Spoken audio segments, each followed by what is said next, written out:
வணக்கம் மக்களே. இரக்கமற்ற கொலைகாரருக்கு இரக்கம் காட்டும் நிர்வாகத்துறை.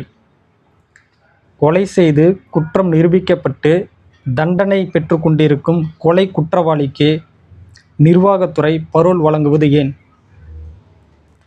நீங்கள் பாதிக்கப்பட்டவர்களின் பக்கம் இருந்திருந்தால், கொலை குற்றவாளி வெளிவரும்பொழுது பாதிக்கப்பட்ட குடும்பத்தினரின் மனநிலை எவ்வாறு இருக்கும் என்பதை பற்றி நீங்கள் சிந்தித்திருந்தால், இவ்வாறு கொலை குற்றவாளியை நீங்கள் வெளிவிடுவீர்களா? என் மக்களே, நீங்கள் இதில் புரிந்து கொள்ள வேண்டியது என்னவென்றால், அரசு எப்போதும் பாதிக்கப்பட்டவர்களின் பக்கம் இருப்பதை போன்ற ஒரு பொய் பிம்பத்தை ஏற்படுத்தி கொண்டுதான் இருக்குமே தவிர, முழுமையாக பாதிக்கப்பட்டவர்களின் பக்கம் இருக்காது. நீங்கள் புரிந்து கொள்ள வேண்டும்.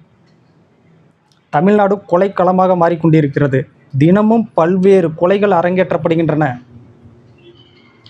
அரசு கடுமையான நடவடிக்கை எடுத்து இது போன்ற நிகழ்வுகள் மீண்டும் நடக்காத வண்ணம் கடுமையான நடவடிக்கை எடுக்க வேண்டும்.